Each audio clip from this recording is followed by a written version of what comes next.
Miniver loved the days of old, when swords were bright and steeds were prancing. The vision of a warrior bold would set him dancing. Miniver sighed for what was not, and dreamed and rested from his labors. He dreamed of Thebes and Camelot and Priam's neighbors. Miniver mourned the ripe renown that made so many a name so fragrant. He mourned romance, now on the town, and art, a vagrant. Miniver loved the Medici, albeit he had never seen one. He would have sinned incessantly could he have been one. Miniver cursed the commonplace and eyed a khaki suit with loathing. He missed the medieval grace of iron clothing. Miniver scorned the gold he sought, but sore annoyed was he without it. Miniver thought and thought and thought and thought about it. Miniver Cheevy, born too late, scratched his head and kept on thinking. Miniver coughed and called it fate and kept on drinking. In one of his few longer poems, A.E. Housman wrote that luck's a chance, but trouble's sure.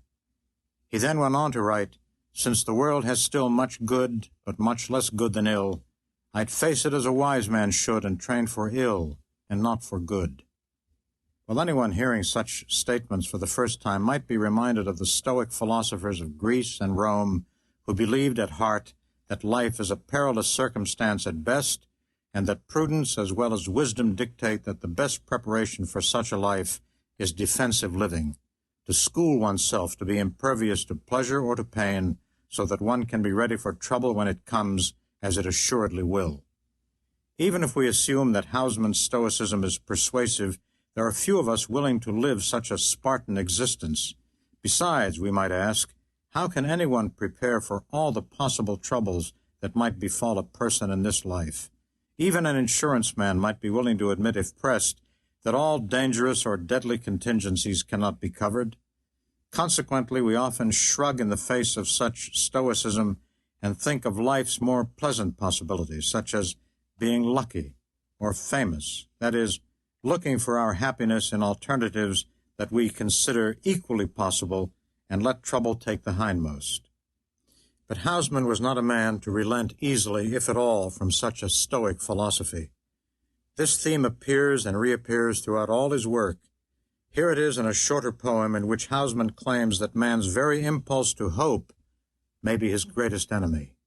He says, I to my perils of cheat and charmer came clad in armor by stars benign. Hope lies to mortals, and most believe her. But man's deceiver was never mine. The thoughts of others were light and fleeting, of lovers meeting and luck and fame. Mine were of trouble, and mine were steady. So I was ready when trouble came.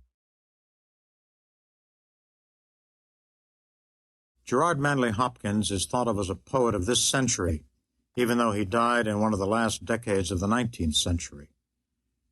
Why does he have this place in our literature?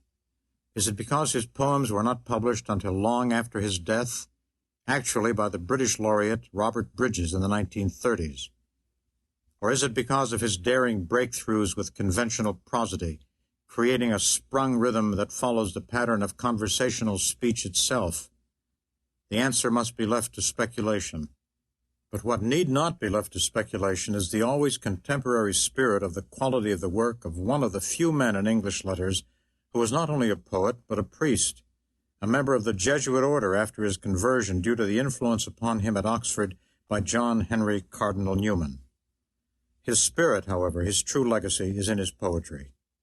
The spirit of Hopkins is in a short early poem called Heaven Haven.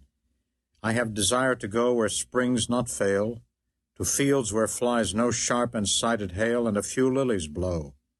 And I have asked to be where no storms come, where the green swell is in the havens dumb, and out of the swing of the sea. And it finds its fullest maturity in the following poem. As kingfishers catch fire, dragonflies draw flame, as tumbled over rim in roundy wells, stones ring, like each tucked string tells, each hung bell's bow swung finds tongue to fling out broad its name. Each mortal thing does one thing and the same, deals out that being indoors each one dwells, selves, goes itself, myself it speaks and spells, crying, what I do is me.